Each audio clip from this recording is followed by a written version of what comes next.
remains to me one of these films that I'm very proud of. I'm talking about a business proposition, Louis. I was so excited to be in this movie. I couldn't see straight. You're from a broken home, of course. If we was broke, so what? Last time I had fun making a movie was Trading Places. Really? It was not jokes. It was not jokes. It's been work since then.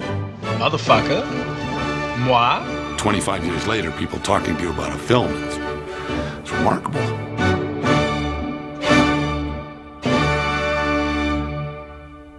Jeff Katzenberg sent me the script. It was called Black and White, and it had been developed, I think, for Richard Pryor and Gene Wilder. I used to play tennis with these two elderly doctor brothers, and they fought, bitterly about everything, about points, about the tennis clothes they wore, and they were both quite wealthy men. Tim used to say, there's something about those guys that I think we should incorporate into a story. We need to make them characters because they're very funny, they're very unique. I had the idea of them arguing about nature, nurture, and them being sort of rather diabolical and willing to go to these lengths to win a dollar bet. What they're going to do is somehow they're going to make this bet, and there's a black guy and a white guy, and they change their lives. They make the bet and they change places with them. But he said, I don't know what kind of work they do. I don't think they should be doctors, and I don't know the sort of details of it. And I've been reading this book about the commodities market. Well, this is it, the last bastion of pure capitalism left on Earth. We've never seen a movie about that's kind of set in that world. After that, then we kind of sat down and started to work out the story. It was clearly The Prince and the Pauper, Mark Twain. Are we talking about a wager, Randolph? So a movie about a black guy and a white guy, the studios were very, what if we can't get Richard Pryor, then it's over. There's a new sheriff in town. 48 Hours had just previewed, and Jeff Katzenberg said to me, what do you think of Eddie Murphy? And I went, who? And I met with Eddie. I talked to Walter Hill, the director of 48 Hours, and Walter said he's completely raw, but a great talent. I was just happy to be in a movie. I was just happy to be in a film, and it wasn't like I had a bunch of offers. It was one script, and this was the movie we were going to do. Eddie Murphy was involved because he had just done 48 Hours for Paramount. There was just nobody else that could have played that part as well as he did. 'Cause I'm a karate man, all right? Karate man bruised on the inside. And Billy Ray Valentine is fairly close to the real Eddie Murphy at that time. It wasn't a stretch, and he was just full of life and funny. And some of the funniest things in the movies are just kind of improv stuff we did. I'm Randolph Duke. How you doing, Randy? What's happening? My younger brother, Mortimer. Hey, Monte, what's this? Billy Ray Valentine, Capricorn. To have a star like Eddie, it made people very, very excited, and I was thrilled to be able to work with someone who I admired, and I knew that this was going to be the beginning of a great, long, and prosperous career. Boy, are you two going to be sorry. Do you know who I am? Yeah, Winthrop Lewis III. The studio, truthfully, was not too keen on my cast. Dan Aykroyd had made a film called Dr. Detroit. John Belushi had died. Danny's single starring role, Dr. Detroit, tanked, and so the conventional wisdom was that he was over. I had to point out to everybody that Dan Aykroyd was a great actor and a great mind, and he's not over it. Oh, yes, I'm sure a lot of people went belly up on that one. Well, pretty well got him right away. I was born in Ottawa, Canada, and there was a guy next to us on our row house. He worked for the Department of External Affairs, and he sort of had that very correct kind of thing. It was an exaggerated version of Lewis, really. So I sort of took that and brought it down to that New England thing you see so much, and that Wall Street WASP, a Connecticut thing that you get in New York, George Plimpton kind of thing. He was wearing my Harvard tie. Can you believe it? My Harvard tie. Like, oh, sure, he went to Harvard. I loved working with him. I really felt just a wonderful, it shows in the movie. We really liked each other. He had the courage to play Winthrop as an asshole. I mean, you know, what I like about his performance is he's an asshole at the beginning. He's the same asshole at the end. The difference is because of his experiences, his perceptions, but he's the same guy. I mean, he hasn't, you know, he's still got that stick up his ass, you know. You're a prostitute. The only criticism I would have of Trading Places' screenplay, but then again, pretend it's the 30s, you know, is the character of Ophelia is a complete fantasy. You know, this hooker with a heart of gold who looks like Jamie Lee Curtis and takes you in. I mean, this is men writing a script. I've saved 42 grand and it's in T-bills earning interest. I figure I got 3 more years on my back. I'll have enough to retire on. Rather than the hooker with a heart of gold, you see, since it was the 80s and it was that sort of era of greed, and we wanted a hooker with the mind of a financial investor. We thought that would be a really interesting new way to try to deal with that. And so I needed someone who could bring that off. And I thought Jamie was unconventional enough and sexy enough and funny enough, she's smart and funny, that she could make it work. The studio was not happy with me. There would be no way in the world I would have gotten this part. Not any chance in hell that I would have gotten this part. Because she was a scream queen. It was only because John Landis went, I know this girl's funny and I really think she'll be great. And it's all him. 100% John Landis. I help you get yourself back on your feet and you pay me, in cash, 5 figures. She brought the compassion, her heart of gold, her acting ability, her beauty in skin and in visage. The fact that she, you know, happens to have one of the greatest racks ever seen in Hollywood history, I guess complements all of that, and just is kind of a bonus feature for it all. But there was so much more substance to the character than that. But having that, you know, beautiful display to back up all her other assets and gifts just, I think, contributed to a perfectly, might I say, well-rounded performance.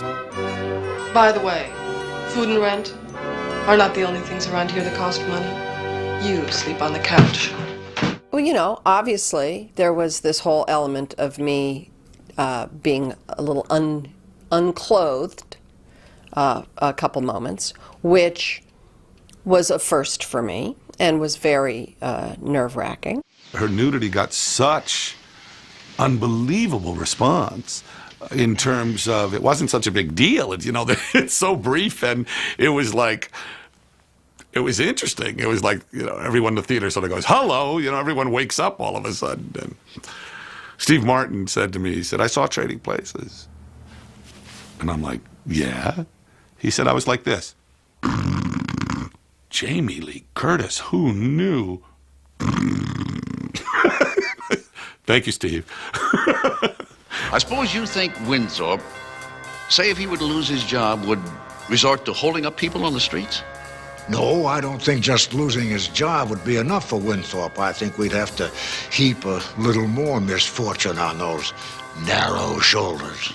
John Landis was always a big fan and quite close to, he had known Ralph Bellamy and thought he'd be great for Randolph Duke. And we thought that the Mortimer Duke character would be best served by Ray Milland. Well, unfortunately, we could not get Ray insured. So we were in a bind for the other Duke brother. And my whole thing was, well, who was a big star of the 30s and 40s and who had never played a villain? So I was thinking, Don Ameche. Don Ameche never played a villain. With his genes, you can put Winthorpe anywhere and he's going to come out on top. Breeding, Randolph, same as in racehorses. It's in the blood. We discussed the part. He had one issue, which is there's a scene toward the end when the Duke brothers, the Ralph Bellamy character, has a heart attack, falls to the floor, and Alfred Drake says, the head of the exchange says, your brother, and he says, fuck him, you know. And Don said, I don't think I could say that, the F word. I just don't think I could do that. I said, well, Mr. Ameche, it's vital, and you have to say it, or I can't hire you. So do you really think it's important? I said, yeah, and it's the character saying it, not Don Ameche. And we thought about it, and he finally said, okay. We founded this exchange. It's ours. It belongs to us. Oh, my God. Mortimer, your brother's not well. We better call an ambulance. Fuck him. And then months later, when we actually shot the scene in the World Trade Center, the Commodities Exchange, he asked the AD to get everyone's attention. There were like 300 extras, and he just announced, I have to say a profanity, and I would like everyone's cooperation, so I only have to do this once. And so then from then on, I mean, really from then on, every take I would say, don't fuck this up, Amici. And I could always get him to laugh. Don't fuck this up, Amici. Turn those machines back on! Turn those machines back on! The whole vibe of the set, when they were on set, was different because you don't mess around with these people. These people are serious about their work. They're incredibly good at it. And of course, they were thrilled to be in a kind of wild comedy that they got to be these outrageous characters. But boy, watching John Landis be around those men, because John loves movies and loves the history of movies and knew every movie these guys had made. Jamie's quite right. I adored them. I wanted to just talk about, and then what did Cary Grant say, you know? What was it like on The Wolfman? I mean, these guys had just such extraordinary careers, and I was enamored of them probably, but I had no problem telling them that sucked, you know? And a very good night to you, sir.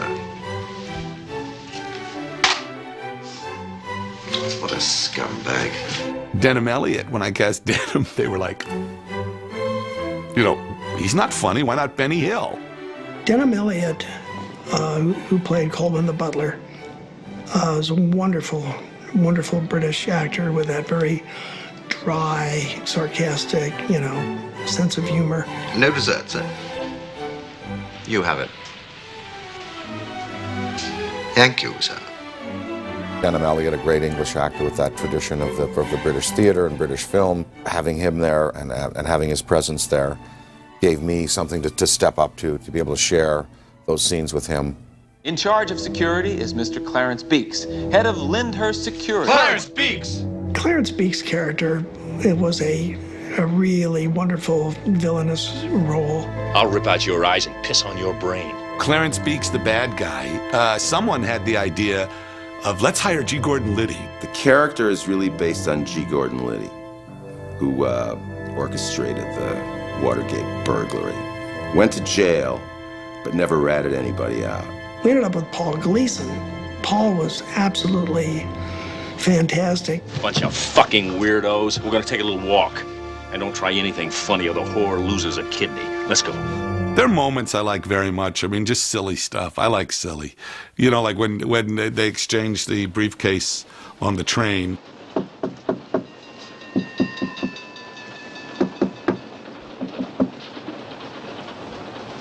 Who is it? Open the door, man. Just Abbott Costello stuff cracks me up, you know. Windsor!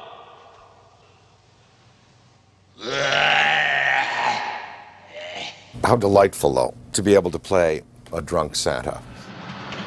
That was fairly simple. I just went with you got a beard, you got salmon, put them both together. It came fairly easily because I've been down and I've had my moments of inebriation. So.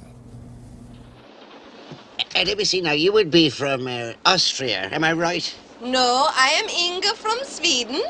The part was written that she was a German girl, and I don't do accents particularly well. And I just remember saying, hey, John, you know, what do you want me to do here? He goes, what do you do? I was like, well, what do you mean? Well, like, what accent do you do? I was like, well, French, no, that's not going to work. And I said, I don't know, Swedish? He goes, great, make her a Swede. And she was like, but how can I do that? I'm wearing lederhosen. Don't worry about it. But you're wearing lederhosen. Yeah, for sure, from Sweden. It's silly. I was outside for quite a bit in that cold rain, and I'm loving every minute of it, of course. I was so happy to be there playing that drowned cat scene on the street corner. I don't think I've done anything as rewarding since.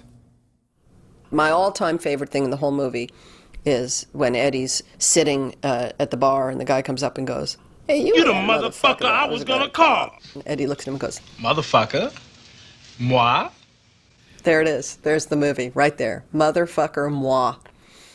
The head of the studio at that time and someone else were horrified when they saw the movie. They said, Danny's in blackface? There'll be riots across the country.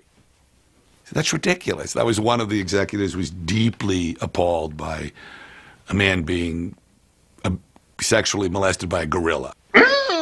And I said, you know, it's a joke and it goes by very quickly. But the first preview was very successful and all went away. And everyone was a genius. So the soundness of the movie itself, how it came across to the audience, and its pacing and the way it was cut and its quality just began to sell itself, and the word of mouth spread that this was something that was not to be missed. So we all got on for the ride on that one. It was the biggest thing that ever happened to me. I was very much kind of this green person, just absorbing the whole experience. that was a good experience. That was a fun movie to make. You want some beef jerky? Oh, please. And the set was loose, and it was still like, wow, the movie business. It's got a lot of heart. It's very, very funny. It's got a wonderful message that's beautifully sugar-coated by the terrific script. You know, it's just everything works in that movie. The score, you know, everything. It was like a dream come true. It was a dream come true for me. And it remains that in my mind. $1. Thank you, Louis. It's one of those rare Hollywood vehicles that have everybody behind the film. Everybody who worked on the movie kind of knew they were working on something special. From the extras to our traders on the floor to all of our crew, everyone was at the peak of their game. Looking good, Billy Ray! Feeling good, Louis. Hi guys, did you know that Home Alone is not just any successful comedy movie, it was a record holder for nearly 30 years. Until the Chinese blockbuster Never Say Die was released in 2017, Home Alone was the highest grossing comedy film of all time, and it's definitely worth its title. Let us know what your favourite comedy film is. And also, remember to click below to subscribe on the side for more great content.